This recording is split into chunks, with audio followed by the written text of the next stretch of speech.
이제 이런 현업에 가지고 있는 이제 전문가들의 역량이 뭐 완전히 뭐 사라지고 있는 건 아니고요. 쓰고 있습니다. 쓰고 있고. 그래서 지금 뭐 여기 사례는 뭐 KT 사례 중에 하는데, 그래서 동일한 건 아니지만, 이 대기업들 같은 경우에는 제가 이제 정년 60세를 대부분 지켜주기 때문에 전환교육 지금 많이 시켜줍니다. 전환교육. 왜냐하면은 우리가 현실적으로 사람의 고용은 보장해줘야 되는데 그 사람의 역량이 예전처럼 필요 없어지는 경우가 있습니다. 그래서 회사가 만들어서 파는 제품이 변해서 그렇거든요. 제품이 변하고, 뭐 예를 들어서 현대자동차라 그러면 지금 아직도 엔진이 나오긴 하지만은 어느 순간부터는 전기차가 다 바뀌어버린다 그러면은 엔진 기술자가 필요 없어지거든요.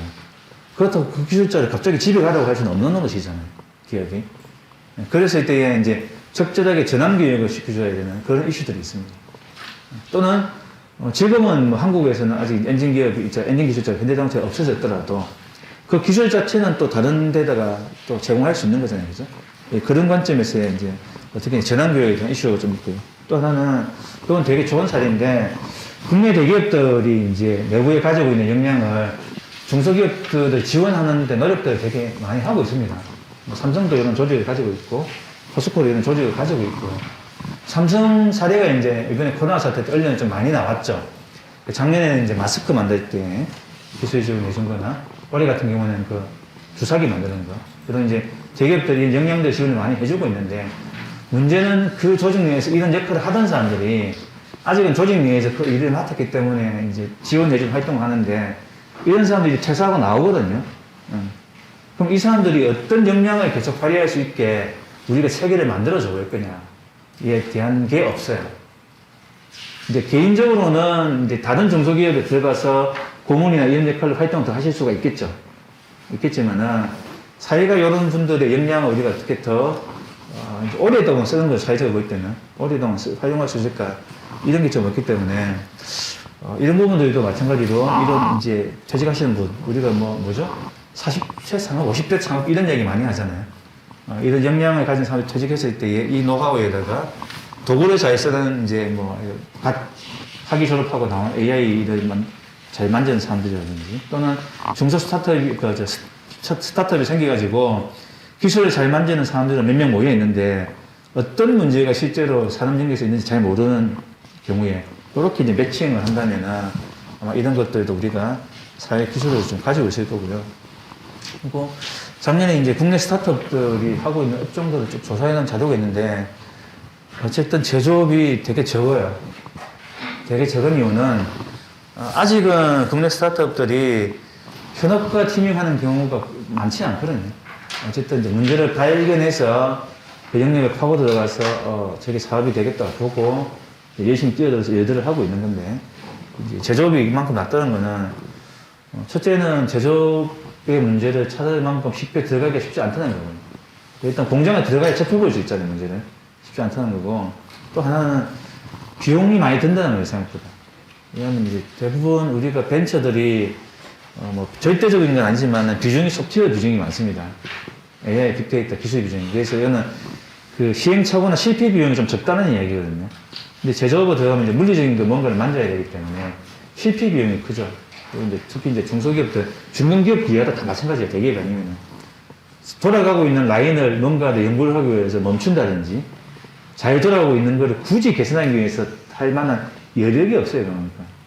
생산 역량들이. 그래서 이제 이런 부분들에 대해서도 우리가 좀 더 이제 고민 좀 해줘야 되고요.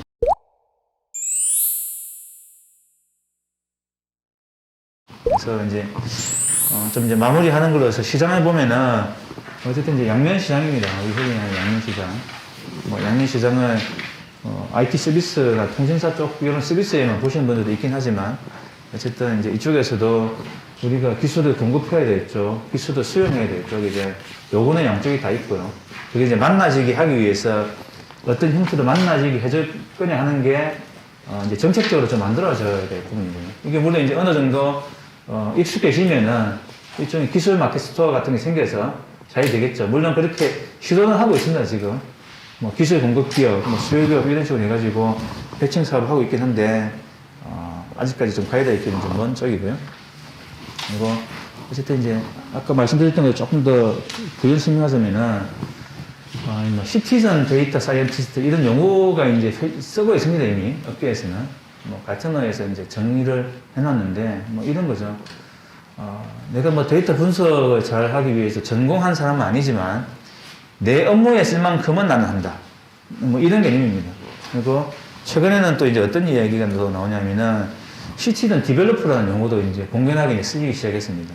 시티즌 디벨로퍼. 왜냐면은 내 업무를 개선하기 위해서 이제 컴퓨터 프로그래밍을 조금 해야 되겠는데 이걸 프로그래밍을 전공해서 하는 게 아니고 내 문제를 해결할 만큼.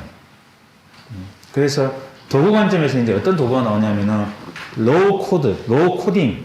그래서 코딩을 거의 안 하거나 아주 적은 양만의 코딩만 가지고도 이제 동작할 수 있는 프로그램을 만들어낼 수 있다. 이런 도구들이 이제 나오죠. 그래서 최근 기사들 보면은 어제 그제 오늘 5일이니까 3일 날인가 2일 날인가 그 LG CNS에서 기사 내는 게 있어요. 그 보면은 뭐 약자를 뭐더라 NCD 뭐 노 코딩 디벨로퍼 그래가지고 우리 조직 내에서 이제 구성원들이 직원들이 뭔가를 개선하기 위해서는 지금 역량 교육을 예전에는 프로그래밍 하는 것을 아주 오랜 시간 교육시켜야 됐다 그러면은 이런 이제 로우 코딩을 할 수 있는 툴을 제공해 주는 거 있는 가지고 뭐 마우스를 끄덕여 놓고 단순하게 이제 계산을 어떻게 해야 되는지만 수식만 정해주면은 이 협사 이제 프로그래밍을 짠 것처럼 동작할 수 있게 해주는 이런 툴을 제공해 주기도 하고 최근에 이번 주니까 이번 주에 마이크로소프트에서 마이크로소프트 이그나이트 2010이라고 행사하면서 신제품 발표를 했거든요. 그 신제품 발표의 핵심도 이런 내용이에요. 현업에서 일을 하고 있는 사람들이 MS가 제공해준 서비스를 사용하면은 코딩에 이런 거를 굳이 하지 않더라도 어떻게 업무를 자동화할 수 있습니다. 여기서 자동화하는 것은 단순 반복 업무를 자동화해 주기도 하고 또는 여러 가지 정보를 가져와서 가공해서 처리해야 되는 일들을 자동화해 주는 것까지 다 포함하고 있는 거죠. 예전에는 그걸 이제 흔히 이야기하는 SI, 시스템 인티그레이션을 했었어야 됐거든요. 그러지 않더라도 이런 기능들을 이제 제공해 주겠다는 거죠. 그래서 이제 화두가 뭐 시티즌 데이터 사이언티스트 또는 시티즌 디벨로퍼 뭐 이런 것들이 이제 화두가 좀 될 겁니다. 그래서 이제 좀 마무리하면은 기술을 너무 이렇게 거창하게 볼 필요는 없고요. 기술은 도구면 도구인데 아직은 이제 우리가 성과를 많이 창출해놓은 게 없다 보니 기술을 되게 좀 우아하게 바라보는 경향이 있는데요. AI 기술 그렇게 팬시하지 않고요. 빅데이터 기술 그렇게 팬시하지 않습니다. 실제 기술하는 관점에 들어가면 되게 노가다성의 일이 되게 많고요. 하지만은 현업에서 써야 될 분들하고 대화를 해보면은 뭐 기술이 어떻게 동작하는지 나는 잘 모르겠고 이거 하면 내가 원하는 계획을 계산할 수 있느냐 딱 그거 관심이 있거든요. 이제 취사 있을 때 경험도 그런 거였어요. 열심히 분석해서 가지고 현업에 들어가면 현업에서는 막 되게 신기해요. 야, 니네들 이거 어떻게 분석했냐? 그런데 그래서 이걸 다음에 어떤 액션을 취해야 되지? 가 질문이에요. 왜 신기해 하냐면은 본인들은 20년의 경험을 가지고 이 문제들을 경험적으로 이제 해결하고 있는데 데이터를 분석해서 뭔가 비슷한 방법, 그 결과를 내서 오니 그 방법이 신기해 하긴 해요. 그 방법이 뭘 신기해 하긴 하는데 정작 현업에서 궁금해 하는 거는 그래서 그 결과라서 우리가 뭘 개선하면 되지? 가사리 더 궁금한 거거든요. 더 보죠. 대부분 그렇습니다. 우리가 AI를 이야기할 때에 기술적인 관점에서는 AI가 블랙박스이기 때문에 속에서 동작을 어떻게 하는지 모르고 이걸 해결해야 된다고 이야기를 하긴 하지만 사용자한테 가잖아요. 사용자는 동작을 어떻게 하는지는 관심이 없어요, 사실은. 내가 가지고 있는 데이터를 입력하면은 원하는 결과를 추정할 수 있느냐. 지금 우리가 공작기기가 동작하고 있는 데이터를 집어넣으면은 이 기기가 언제쯤 고장이 날지 내가 예측할 수 있느냐. 또는 어떤 방식으로 우리가 제조를 하고 있는데 어떤 파라미터를 좀 더 수정하면은 이 제조품이 품질이 어떻게 좋아질 거냐. 이런 데 관심이 있거든요. 그러니까 그런 것들을 매칭하기 위해서는 그리고 현업에 있는 분들의 노하우가 사람은 가지고 있습니다. 이미 사람은. 왜 가지고 있냐면은 사람이 그 노하우가 없으면 제조업이 지금까지 안 돌아갔겠죠. 장난한 거예요. 사람은 그 기술을 다 가지고 있는데 그 기술을 계속 유지하기 위한 방법, 우리 사회적으로. 또는 그 기술을 좀 더 효율적으로 유지하기 위한 방법을 이제 찾기 위해서는 IT 기술이 들어가줘야 되고, 그 들어가줘야 될 기술이 결국 빅데이터 AI 4차 산업혁명의 기술인데, 어쨌든 안 만나는 거죠. 그래서 만나는 방법을 우리가 이제 2021년도에 좀 진지하게 고민하고, R&D로서의 예산 주면은 어쨌든 공급되겠지. 이게 아니고, 또는 어떤 기업에, 중소기업에 예산 지원해주면 도움이 되겠지. 이거보다는 실제 그 구성원들이 어떻게 계속 그 역량을 발휘할 수 있을 것인가. 요 관점에서 좀 더 한번 더 들어가가지고 지원하는 정책을 만든다면은, 이게 다리가 튼튼해야 건물이 튼튼하잖아요. 그래서 중소제조업들도 좀 더 탄탄한 형태로서 사업을 계속 영위하고 우리 사회의 역량도 더 강화되지 않겠나. 네, 그렇게 생각합니다. 네, 이상으로 제가 준비한 발표를 마치도록 하겠습니다.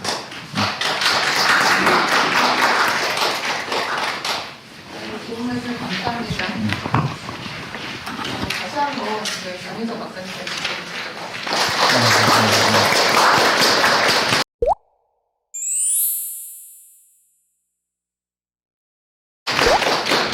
질문 있으시면 질문 좀 받도록 하겠습니다. 두 분 정도 다루려고 하는데요. 네. 네. 기술 이야기를 한 건 아니어서, 네. 실제 현업이 그런가요? 뭐 이런 질문 주셔도 괜찮습니다.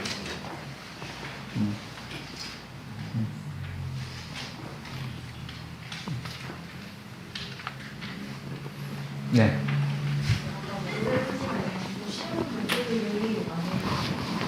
쉬운 도구들이 어쨌든 좀 필요하다라고 얘기를 네. 하셨고 쉽게 쓸 수 있는 도구들. 네네 네. 그런 게 좀 이제 나오곤 있다고 하셨는데 어쨌든 많이 필요한 상황이잖아요. 그럼 이거를 좀 만드는 주체는 좀 누가 돼야 된다고 생각하시는지 좀 궁금합니다.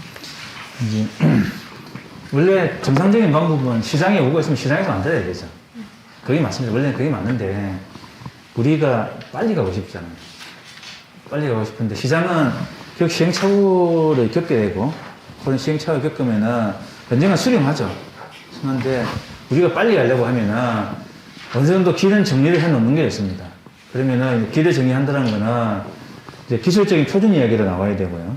그리고 뭐 데이터를 모아야 된다 그러면은 데이터는 어떻게 모을지에 대한 방법도 정리가 되어줘야 되고요. 그리고 이 일을 하기 위해서는 누군가가 확신해가지고 돈을 써야 되는데 저 수요처인 중소기업은 그 역량이 주면 안 되기 때문에 요거는 이제 정책적으로 좀 제한을 해줘야 되고요. 그리고 도구 이야기는 도구도 어느 시점에서는 이제 민간 도구들이 많이 나올 거다 봅니다. 나와야 되고요. 근데 아직은 외산 제품들밖에 없어요. 쉬운 도구들이. 그래서 제가 조금 전에 말씀드렸던 뭐 마이크로소프트 사례도 이번 주에 보고 저도 깜짝 놀랐습니다. 이렇게까지 준비를 많이 하고 내놓는다고? 그러면은 국내에서 유사하게 조금씩 이렇게 준비하고 있는 기업들도 있는데 이 기업도 힘들겠네 이런 생각이 드는 거거든요. 이제 쉬운 도구는 우리가 좀 빨리 움직여서 우리나라에 쓸 수 있는 또 우리 현장에 쓸 수 있는 것들을 공급하거나 하면서 그 바탕 위에 쉬운 도구를 공급하는 것들도 결국은 이제 중소기업들, 소프트웨어 제조업들이거든요. 이게 안 되면은 외산 제품이 상당히 시장을 선점해버리거든요. 왜냐하면 이게 이제 소프트웨어 개발은 그 ROI 되게 많이 따지거든요. 이 정도 시간 내에 이 정도 비용을 써서 개발해서 기회가 나오느냐를 되게 많이 따지는데 외산 제품들이 이제 그런 강점이 있는데 단점은 그래서 묶인다는 거예요. 묶이기 싫어서 이제 다들 옛날 경험이 있으니까 묶이기 싫어서 그 방법 안 쓰려고 하면 프로젝트가 진행이 안 되고 이런 조금 어려운 부분도 섞여 있어서 좋은 도구에 대한 개발은 조금 진행됐으면 좋겠고요. 좋은 도구가 전혀 없는 건 아니에요.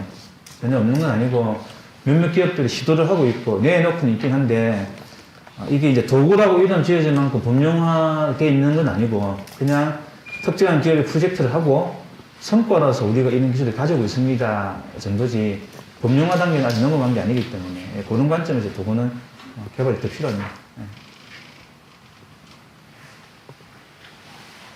몇몇 AI 일종의 솔루션 업체인 것 같아요. 네.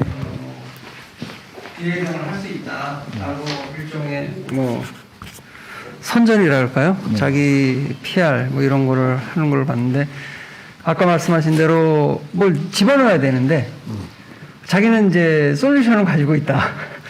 다 할 수 있다. 근데 이제 필요한 사람들은 이제 데이터를 주면 해주겠다는 거죠. 그럼 이제 중소기업은 데이터를 갖고 있지 않잖아요. 맞습니다. 그래서 그런 계리에서 어떻게 하면 좀 더 이 부분을 뭐 해결이라고 할까요? 어떻게 좀 뭐 그 거리를 조금 줄일 수 있을까 이런 방안이랄까요? 아직 우리 사회가 일하는 방식이 일종의 이제 워터풀 방식으로서 많이 익숙해져 있습니다. 이게 뭐냐면은 앞단계에서 뭔가 처리를 해줘야 뒷단계에서 뭘 받아서 하고 분석을 하려면은 앞단계에서 뭔가 데이터를 해주셔야 되고 이런 이야기를 되게 많이 하거든요.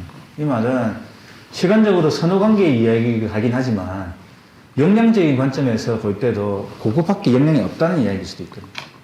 그래서 우리가 이제 애자일하게 일하는 방식들 이야기를 되게 많이 하는데 뭐 애자일이라는 방식이라는 게 이해를 하는 게 좀 다를 수 있긴 하겠지만 시간적인 관점에서는 시간 선호를 깨고 일을 하는 거고요. 모두가 초안만 갖고 있는 상태에서 일을 하는 거고요. 또 다른 관점에서는 나의 전문 영역 외에 다른 파트의 전문 영역 속으로 들어가줘야 된다는 거예요. 그러면은 우리는 분석하는 역량을 가지고 있는데 데이터가 없어서 분석을 못합니다. 그러면은 한 발짝 들어가줘야죠. 그래서 그냥 사업으로서 데이터 수집까지도 확산할 수도 있고 아니면은 데이터 수집의 주체는 공식적으로는 그 기업인데 예산만 확보되면은 데이터 수집하는 것까지도 우리가 할 수 있습니다. 또는 최소한 어떤 데이터를 어떻게 수집하셔야 됩니다는 가이드를 할 수 있는 역량을 가지고 있어야 되는데 그 역량은 사실 많지 않아요. 그러니까 데이터를 주시면은 우리가 이제 흔히 학교에서 배우는 통계학적 관점, 데이터 분석 관점에서 일단 분석해보고요. 상관성이 어떤 걸 차단해 가지고 그렇고 뭔가를 개선할 수 있는 아이디어를 드리겠습니다지 이미 가지고 있는 레시피가 없어요. 그래서 뭐 제조업이시군요. 금융공장이세요. 그러면은 어떤 데이터를 개척해 주시면은 그 결과로서는 요걸 뽑아낼 수 있고요. 그러면은 생산성은 이 정도 좋아집니다는 레시피를 명확하게 가지고 있는 기업이 아직도 안타깝게도 없어요. 별로. 그러니까 일부 이제 경험이 있는데 그게 몇 건이에요. 그 손에 꼽힌 만큼. 왜냐면은 프로젝트가 많지 않았기 때문에. 그래서 그런 개입을 메꿔주는 것들은 어쨌든 지원을, 그러니까 이 지원이라는 게 단순히 돈을 주는 지원만을 이야기하는 게 아니고요. 같이 움직여야 된다는 이걸 묶어줘야 돼요, 어쨌든. 묶어주는 그 행위가 필요합니다. 지금은 서로가 이제 대립은 아닌데 공급사, 수요처 딱 이렇게 나눠져 있잖아요. 어떻게 이렇게 묶어줄 거냐. 이 고민이 좀 있어요. 네, 그러면은, 네. 네네. 그 현장 그 스타트업 창업의 차원에서 봤을 때 네.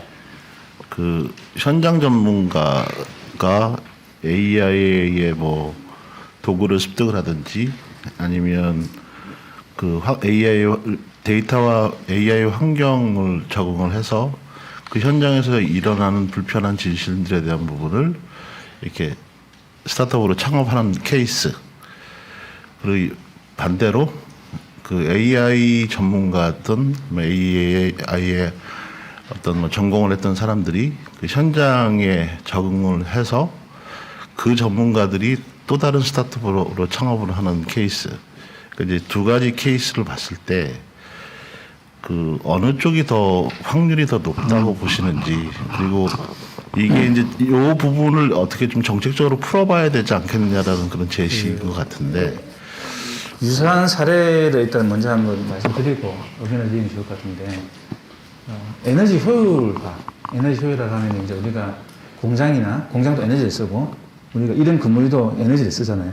요거는 좀 규모가 적은데 큰 건물 가면 에너지 많이 쓰거든요. 에너지는 이제 조명도 쓰고 우리 냉방, 난방, 엘리베이터 에너지 되게 많이 쓰거든요. 그래서 요거 어떻게 잘하면 효율화할 거냐 이런 이슈도 있습니다. 그래서 뭐 EMS, 에너지 매니지먼트라고 해서 공장은 F, B 또는 B 붙이는데 실제 실험을 좀 해본 적이 있어요. 이거 어떻게 해야 될까 해서 현업 전문가하고 IT 전문가를 붙여가지고 누가 어느 쪽의 기술을 빨리 배우는지를 해본 적이 있거든요. 기술의 습득 속도 IT 쪽이 빠릅니다. 빠른데 지속성이 떨어져요, 문제가. 왜 이제 IT 쪽이 빠르냐면은 현업은 어쨌든 기술이 정리가 많이 되어져 있거든요. 사람이 사람이 손에 익은 기술이든 머릿속에 있든 문서로서 이미 정리가 되어져 있든 기술이 정리가 되어져 있기 때문에 운영이 어쨌든 지금까지 오퍼레이션이 되고 있는 거예요. 큰 문제 없이. 그래서 그 기술을 잘 정리해서 전달해 주기가 되게 쉬워요, 상대적으로. 근데 IT 기술은 이 뭐 똑같은 문제를 해결하는 방법이 여러 가지가 있을 수 있고 그리고 뭐 물론 공부 많이 배워도 되잖아요. 그래서 현업에 있는 사람이 IT 기술 배우기 상대적으로 늦어요. 그래서 기술의 스와핑이나 딱 이렇게 단순하게 본다 그러면은 IT 하는 사람이 빨라요. 근데 에너지 쪽은 IT 하는 사람 지속성이 떨어지더라. 왜냐하면은 어쨌든 현장에 들어가줘야 되잖아요. 이 재미가 없어지는 거죠. 그래서 제조업 쪽으로 가져온다 그러면은 유사한 문제가 생길 거라고 보고요. 그래서 결국은 말씀드린 데이터 수집 문제랑 같이 되는 거거든요.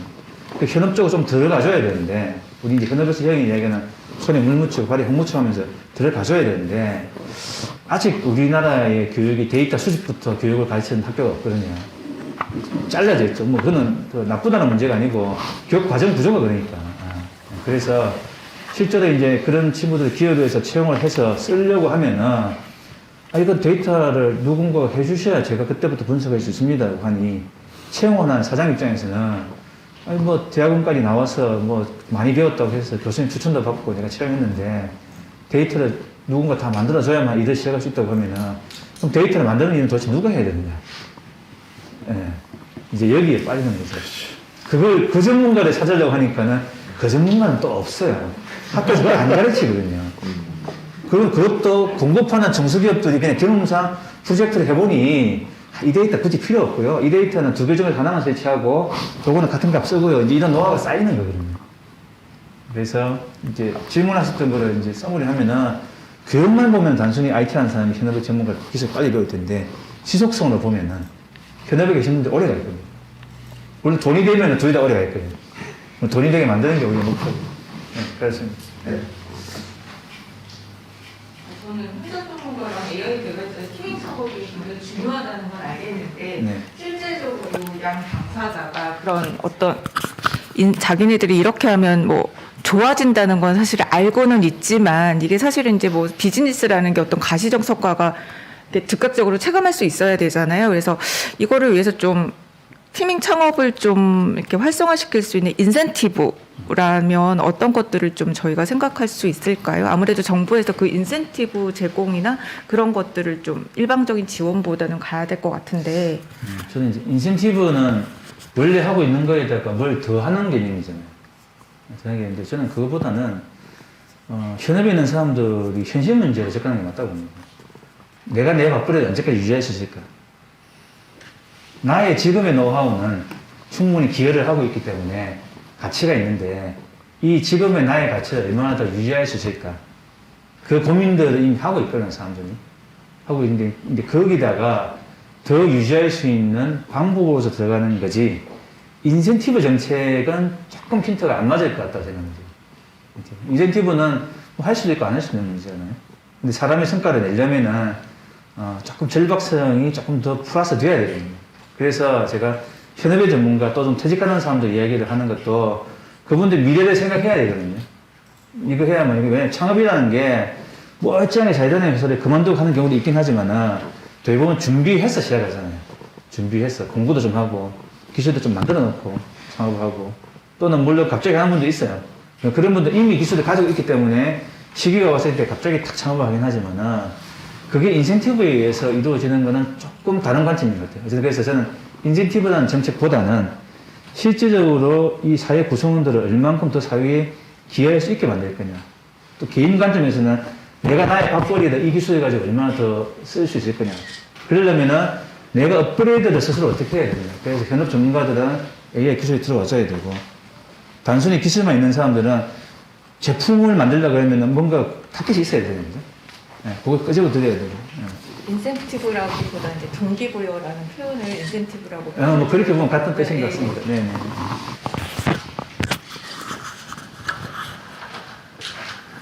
네. 더 이상 질문이 없으시면 이만 마치겠습니다. 감사합니다. 네, 수고하셨습니다.